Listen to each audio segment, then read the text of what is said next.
partenariat, dans quelque chose d'heureux et de beau.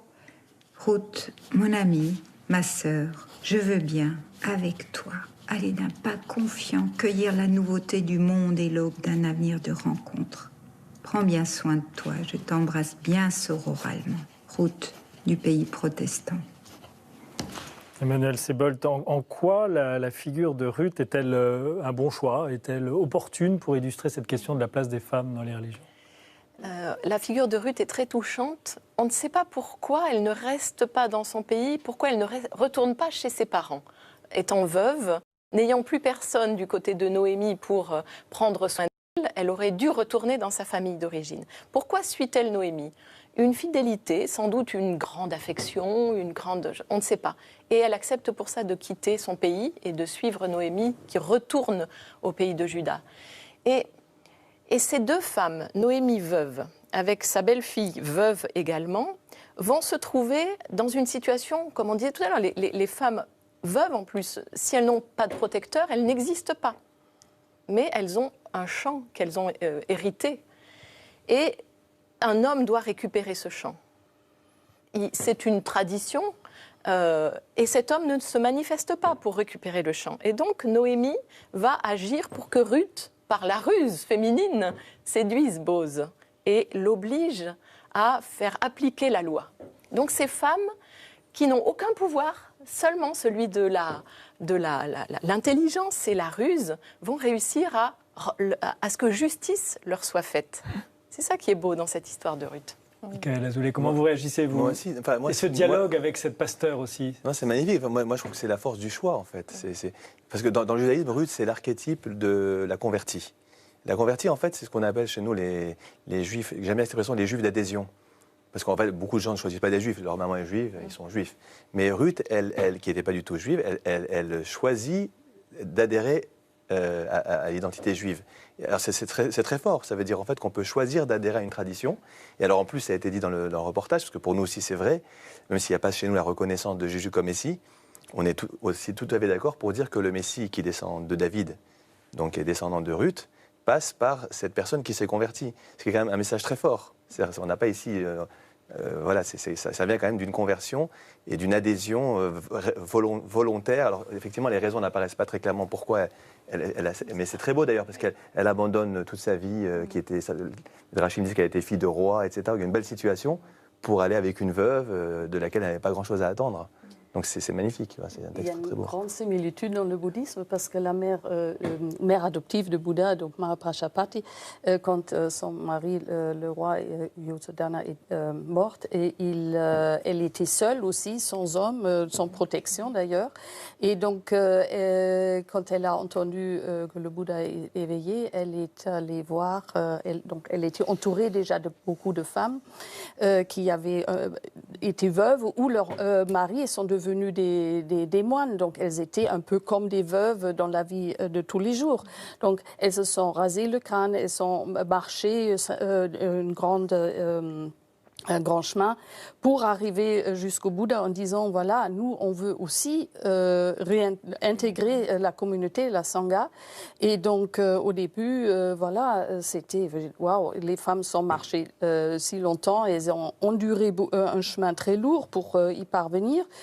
Et puis il y a encore cette histoire où le Bouddha a dit non, vous ne pouvez pas devenir des nonnes. Mais bon, elles ont posé 3 fois la question. Il y a aussi la question du servant du Bouddha Ananda qui a dit que voilà, mais elles sont capables ou pas d'atteindre l'éveil. Il a dit bien sûr, elles sont capables.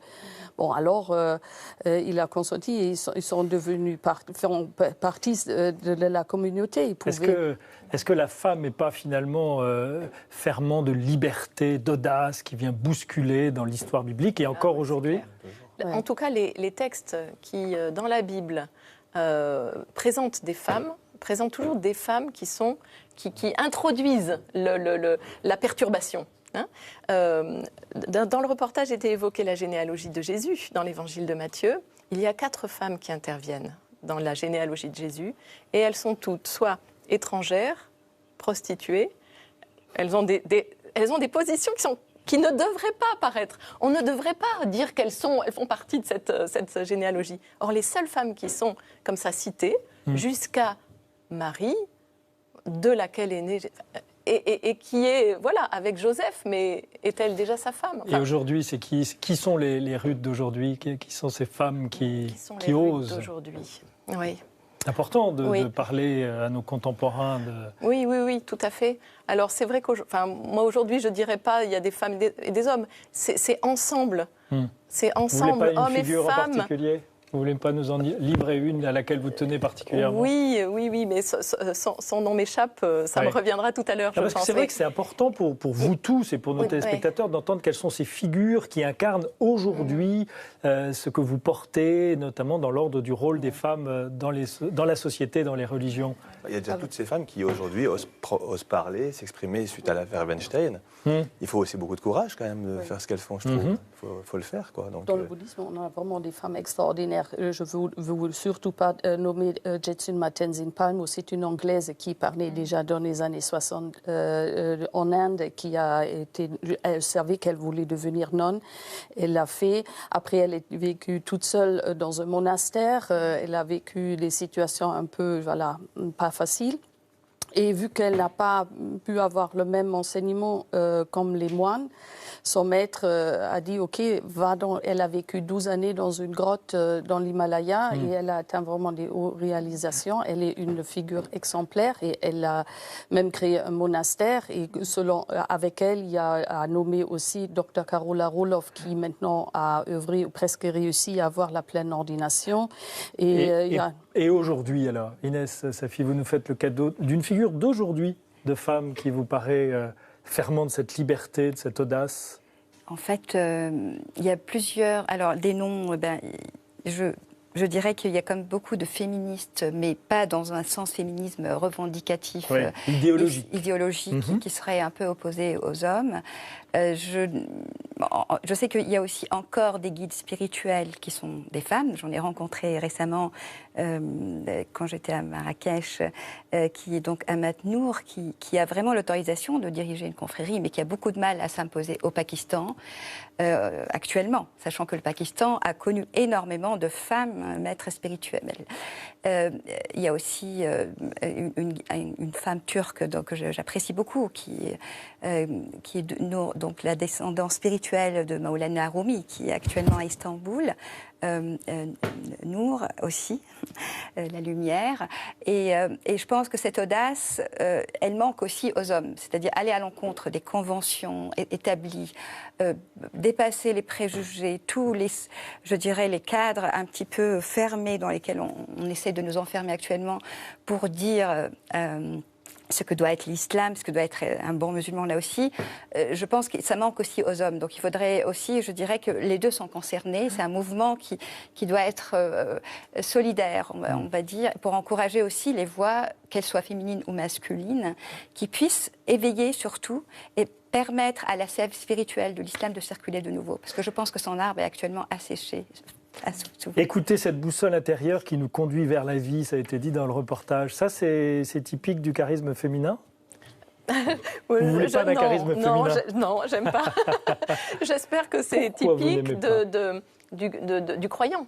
Oui. Tous les croyants sont en Oui, mais on a en parlé de la recherche richesse, de la différence des sexes. Alors, est-ce qu'il n'y a pas, dans la spiritualité, peut-être qu'on ne l'a pas assez dit ce matin, enfin, vous le dites peut-être par la négative, mais une contribution masculine et féminine différente pour un enrichissement mutuel dans l'ordre de la spiritualité. La femme qui donne la vie, c'est quand même énorme. Enfin, moi, je pense à Ève, Rava, en hébreu, elle est appelée comme ça parce le texte dit parce qu'elle est la mère de tout vivant. Et donner la vie, c'est donner le sens. Donner la vie, alors évidemment, après, le risque toujours de réduire la femme à la mère.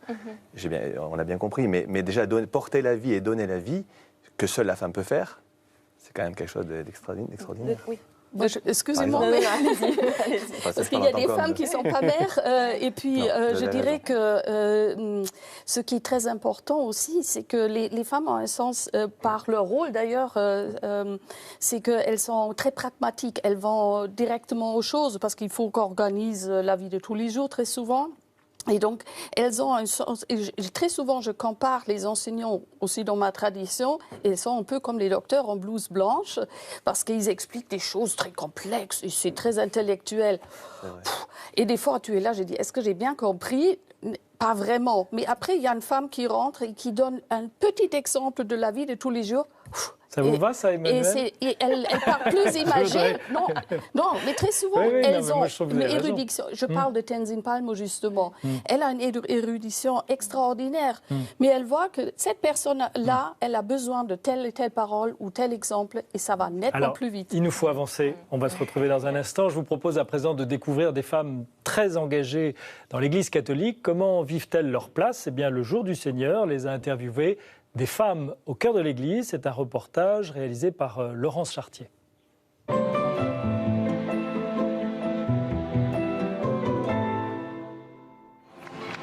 Depuis 3 ans, au cœur de Paris, à l'initiative du mouvement Annuncio, un congrès mission rassemble des milliers de catholiques engagés dans l'évangélisation. La directrice générale de ce mouvement est une jeune femme.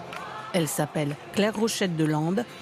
Elle est mère de famille et exerce à plein temps dans l'Église une responsabilité importante. Annuncio, le mouvement dans lequel elle est engagée, est né il y a 10 ans pour annoncer l'Évangile par le biais de concerts, de festivals ou d'événements culturels. Un objectif dans lequel Claire s'est immédiatement reconnue. Ce qui m'a donné envie de m'investir dans l'Église, ça a été vraiment le fruit d'une rencontre personnelle avec le Christ. Et suite à cette rencontre, comme la certitude intérieure que je ne pouvais pas garder ce trésor pour moi, ce trésor qui est l'amour du Christ pour moi, et comme cette évidence qu'il y avait besoin de le partager au plus grand nombre. Et puis ensuite, eux, naturellement... Ses qualités d'organisatrice et ses compétences l'ont propulsée il y a 2 ans, directrice générale d'Annuncio. Je ne m'étais pas fait trop d'idées sur quelles responsabilités pourraient m'être confiées au sein de l'Église, mais ce que j'expérimente, c'est que quand Dieu met un désir au fond de notre cœur, et ben en fait petit à petit il permet que ce soit rendu possible. Moi j'avais depuis longtemps le désir de pouvoir me mettre au service de la mission, mettre mes compétences au service de la mission, et du coup peut-être des qualités d'organisation, des qualités de responsabilité, à certains moments de finalement pas avoir peur de prendre des responsabilités. Et je vois que oui, le Seigneur donne ses possibilités, ses opportunités, et c'est une joie. Je pense que les femmes occupent une place primordiale dans l'Église, ça depuis le début, puisque Jésus a confié à Marie-Madeleine d'aller dire à ses frères qu'il était ressuscité. Et après, on voit bien comment au cours de l'histoire, toujours les femmes ont été là, même si elles n'ont pas été mises en avant, et elles ont toujours beaucoup de choses, on les doit aux femmes dans l'Église. De la Vierge Marie, Mère de Dieu, à Mère Teresa en passant par Sainte Thérèse d'Avila, beaucoup de femmes ont dans l'Église catholique le statut de véritable maître spirituel. Au XIIIe siècle, directement enseignée par le Christ, Sainte Catherine de Sienne a exercé une influence déterminante sur l'Église de son temps. Il y a toute cette éducation pendant 3 ans, 4 ans de cette intimité avec Jésus avant d'aller prêcher, avant d'aller parler, avant d'aller rencontrer. Et au début, elle a dit, mais Jésus, j'ai pas du tout envie de partir de là, je suis bien avec toi. Et Jésus lui a dit, va et prêche, va et dis ma parole, va et va trouver le pape, va et va trouver les évêques. Je crois qu'aujourd'hui, l'enjeu, c'est que la femme soit reconnue comme pouvant annoncer la parole de Dieu d'une façon féminine. Il manque, à mon avis, là, quelque chose de la féminité. À Lyon, Régine Maire est engagée au service de l'Église depuis une 40aine d'années. Une sorte de pionnière. Laïque, mariée, psychologue de formation, elle est théologienne et bibliste. Elle anime régulièrement des sessions au sein des paroisses et pour le diocèse. Moi, j'ai une histoire avec l'Église qu'on pourrait appeler « Je t'aime moi non plus ». J'ai une longue histoire d'engagement, de rejet, de blocage, de retour. Mais il me semble que ce qui fait la trame de cette vie ecclésiale, ce sont les appels que j'ai reçus et la confiance qu'on m'a faite. Appelée à siéger aux côtés de l'évêque au sein du conseil épiscopal, elle a aussi été chargée des relations avec les protestants et les orthodoxes, puis des relations avec les autres religions. Seule femme au milieu des hommes. C'est à la fois un appel de l'institution, mais à travers l'institution, je l'entends comme un appel à me mettre au service, non pas de l'Église, mais du Christ dans l'Église. C'est tellement inviscéré en moi, l'amour du Christ, l'amour de l'Église, que voilà, je crois que je pourrais plus être moi-même si j'avais pas cette possibilité-là de partager la bonne nouvelle, faire entendre à la fois cet évangile, mais aussi ce premier testament qui est souvent négligé et qui nous révèle ce Dieu de tendresse et d'amour que le Christ est venu incarner et qui est souvent méconnu. Régine Maire a également été appelée à animer des retraites et des formations et à assurer des accompagnements au sein du centre spirituel du Châtelard à Lyon. Cette femme d'expérience est aussi écrivain, une figure importante de l'Église. Je ne sais pas si j'ai une place dans l'Église, hein. Je ne sais pas si on a une place préparée. Je crois que les femmes, elles ont besoin de faire leur place aussi dans l'Église, parce que ce n'est pas si simple que ça, hein. Et je crois que parfois, il faut un peu d'audace.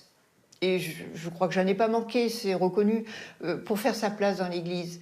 Et en même temps, sa place, on la reçoit. Donc c'est un double mouvement je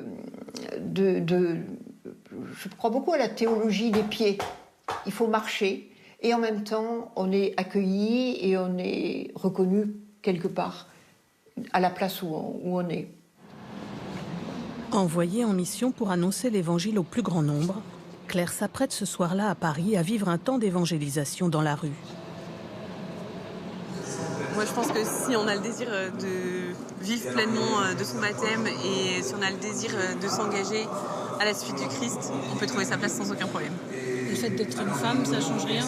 Pour moi, ça change strictement rien. Hommes et femmes, ensemble, nous manifestons le don de Dieu, nous manifestons la richesse de l'amour de Dieu, nous manifestons tout ce qu'il est capable de faire. Et nous sommes appelés à témoigner de cette infinité de Dieu, cette immensité de Dieu, et en même temps sa proximité qui passe par Jésus, par Marie, par les saints, par l'Église, par le monde. Hommes et femmes, les deux, les deux.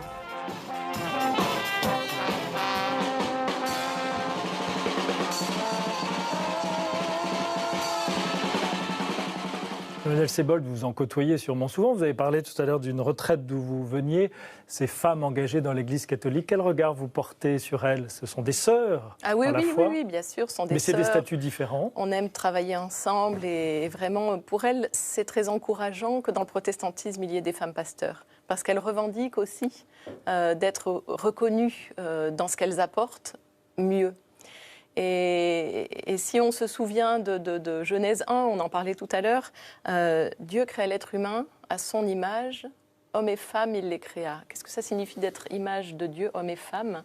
Ça signifie que il y a de multiples façons d'interpréter ce texte, de le comprendre, de le recevoir, mais qu'est-ce qu'être à l'image de Dieu? C'est Dieu crée par sa parole. Et homme et femme, il faut que la parole circule. Il faut qu'il y ait un dialogue entre la moitié de l'humanité qui est homme et la moitié qui est femme. Si cette parole ne circule pas, si chacun, dans la même dignité, ne peut pas dire comment il voit le monde, si les textes bibliques ne peuvent pas être interprétés hommes et femmes, si les responsabilités ne peuvent pas être partagées hommes et femmes, il nous manque la moitié. On approche des premiers bilans qu'il faut que nous fassions de cette belle et longue discussion que nous avons eue ensemble ce matin. Une question importante, je crois, est-ce que les religions doivent avancer aussi vite que la société sur ces questions d'égalité entre les hommes et les femmes? Parce qu'on voit bien que le mouvement social sur un certain nombre de questions, dans les sociétés occidentalisées en tout cas, va très rapidement. Alors est-ce qu'il faut que les églises, au risque sinon de se trouver marginalisées, doivent avancer au même rythme, ou est-ce qu'elles ont leur propre vision et leur propre tempo? Moi, je ne suis pas sûr qu'il faut absolument suivre le rythme. Si je peux me permettre, le rôle d'une religion, c'est aussi peut-être d'interpeller, de faire réfléchir. Quand tout le monde suit le même mouvement, il y a une pensée unique, et c'est dangereux. Donc je ne suis pas absolument sûr qu'il ne faut pas un peu aussi introduire de la réflexion dans le mouvement. Je ne dis pas qu'il n'y a pas de réflexion dans le mouvement, Mais parfois, quand on va trop vite, on ne réfléchit pas tellement. En tout cas, typiquement, ce débat qui a été prévu il y a un an se trouve aujourd'hui, au lendemain d'une déclaration et d'une réunion autour du président de la République sur l'égalité homme-femme comme grande cause du quinquennat. Donc c'est quand même impressionnant comme l'actualité colle à ces questions-là et pousse ces questions-là. Oui, mais en même temps, la religion doit être tout le temps l'aiguillon pour faire mieux. Les femmes dans le protestantisme étaient votées dans les paroisses bien avant d'avoir le droit de vote au niveau social. La religion était moteur, elle était devant, elle était précurseur dans ce domaine. Donc il faut qu'on soit des aiguillons pour que toujours l'égale dignité soit affirmée, maintenue, homme-femme. On doit pouvoir marcher partout et être respecté en tant que femme. Vous êtes d'accord pour dire que les religions ont cette capacité à éclairer, à élever, au fond, c'est ce que j'entends, ce type de débat ? Les religions apportent déjà des réponses à la question du sens. Et actuellement, nous avons un problème du sens même des relations hommes-femmes. Nous n'avons pas abordé, par exemple, la question de la sexualité, qui devient soit mécaniste, d'un côté, je dirais, de la modernité, soit abordée aussi d'une façon mécaniste par des lois, par une moralisation, et qui finalement est sous-jacente aussi aux freins qu'on met à la femme, à la fois pour être dans la mixité, pour être, je dirais, présente dans le public, parce que c'est une tentation, c'est quand même un peu le cœur de certains problèmes. Et donc, je dirais que les religions nous permettent plus de prendre du recul et non pas effectivement d'être dans un mouvement effréné, puisque la modernité apporte aussi son lot de fléaux. Il faut se méfier plutôt des réponses qui sont d'autres fléaux qui sont face à ces crises identitaires, face à ces crises de sens, et donc face aussi au manque à la capacité de communiquer, même dire l'amour. Avant, il y avait les poèmes, il y avait l'art, et on pouvait être... c'est-à-dire qu'il y avait une liberté, je pense en tout cas dans certains contextes, c'est pas pour dire les choses d'une façon absolue, mais il y avait un langage de l'amour qui était très développé et qu'on ne maîtrise plus maintenant. Les jeunes utilisent des textos, ils ne savent plus comment dire le mot « je t'aime ». Et donc c'est fondamental, je pense, plutôt que les religions, évidemment avec leur dimension historique qu'on ne peut pas abandonner, avec la richesse de ces exemples féminins et masculins. Les exemples féminins peuvent être aussi source d'inspiration pour les hommes d'ailleurs, c'est pas seulement pour les femmes, comme les exemples masculins peuvent être source pour les femmes. Et donc qu'ils puissent nous inspirer dans la façon dont nous abordons cette question des relations aussi entre hommes et femmes. Je dis, en France, on dit qu'il vaut mieux parfois reculer un petit peu pour mieux pouvoir avancer. Et ce recul, des fois, c'est vraiment revenir sur soi, regarder son fort intérieur, vraiment sentir qu'est-ce qui est juste, qu'est-ce qu'il faut faire maintenant. Et là, les religions, elles ont vraiment un rôle très important parce que ça permet, il faut réfléchir des fois, aller vraiment se prendre le temps. On est trop vite actuellement. Et je dirais, ce qu'il faut aussi voir, maintenant au niveau européen, il y a le traité de Lisbonne qui appelle justement aux religions de partager commune, on peut améliorer notre société et pas aller trop vite quelque part où on ne devrait peut-être pas aller. Alors vous avez parlé de revenir sur soi. Eh bien moi je vous propose une petite relecture là, de ce qu'on a partagé aujourd'hui.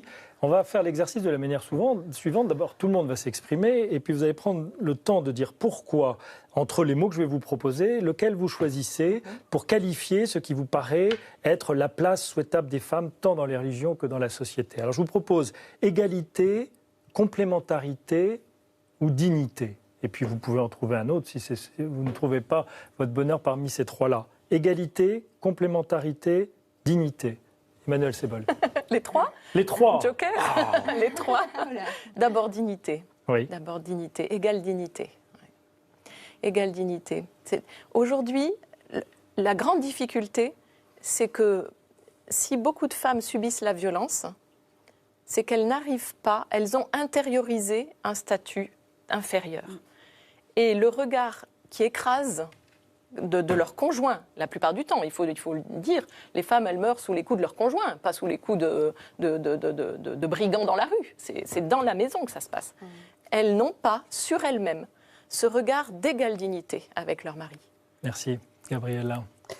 Oui, aussi, je partage tout à fait votre avis. Et puis, ce que je voudrais aussi, il faudrait une fois commencer vraiment à perdre les tendances à se juger au-dessus et en dessous de quelqu'un et de partir sur un pied égal dans la dignité. C'est quelque chose de vraiment de primordial. Alors vous choisissez dignité également parmi ces mots que j'ai proposés. Oui, disons, avec un peu plus, les autres sont importants aussi. Vous gardez les trois, décidément. Moi, je garde les trois aussi. Oui. Et la complémentarité, justement, elle permet d'éviter supériorité ou infériorité, puisqu'on se complète. Moi, je vais juste rajouter par rapport à la dignité, et puis peut-être aussi dire combien c'est très difficile de se décentrer, en fait. C'est quand on est un homme ou une femme, c'est difficile de parler à la place de l'autre. Et tout à l'heure, vous avez rappelé le texte de la Genèse, parce qu'il y a deux récits de la création de l'humain. Dans le deuxième, la femme est créée pendant que l'homme dort. Et donc elle apparaît après l'homme. Donc si la femme apparaît après l'homme, ça veut dire qu'il y a une part de l'homme qui lui échappe. Et si l'homme est en train de dormir pendant que la femme apparaît, c'est qu'il manque aussi quelque chose de la femme qu'il ne comprend pas. Donc je crois que c'est très important cette idée que finalement on ne peut pas parler à la place de l'autre. En tant qu'homme, en tant que femme, on a une sensibilité, un langage qu'on est le seul à pouvoir porter. Et je pense aussi qu'un des dangers, c'est la phagocyté, quoi. C'est des fois la tendance à vouloir parler à la place de l'autre. Donc voilà, moi je pense que la dignité, la complémentarité, l'égalité sont absolument les trois inséparables, indissociables. Inès, Sophie, je vais dire la même chose. En fait, je vais laisser de côté complémentarité, je vais expliquer pourquoi rapidement. Égalité en termes de dignité, mais égalité ne veut pas dire égalitarisme, je précise bien. Et en fait, j'insiste aussi sur la dignité commune qu'on doit réaliser, parce qu'il n'y a pas de dignité de la femme si l'homme ne trouve pas non plus sa dignité.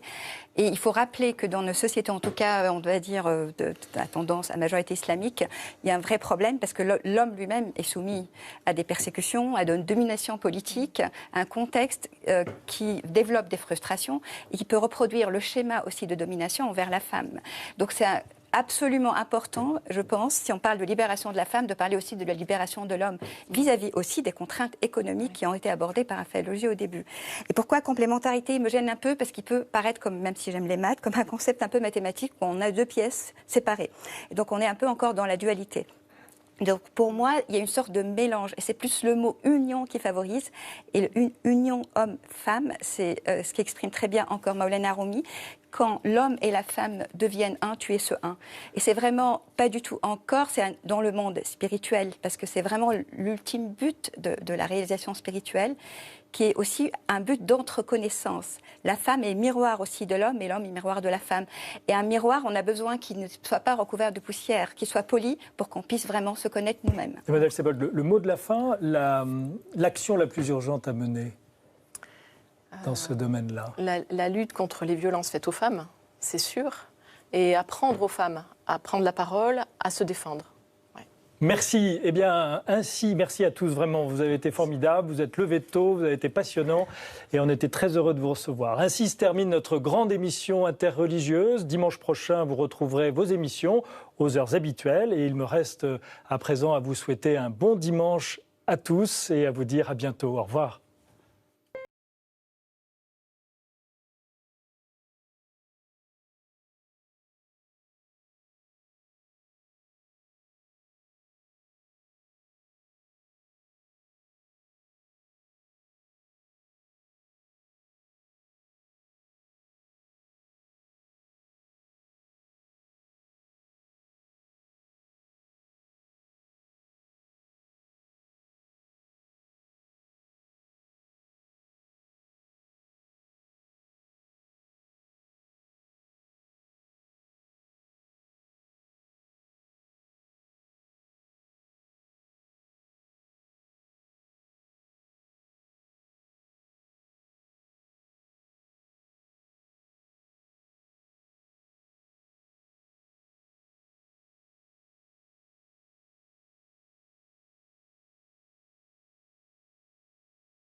Maintenant, rejoignons avec le Jour du Seigneur la communauté paroissiale de Saint-Ulrich à Malève-Sainte-Marie en Belgique pour célébrer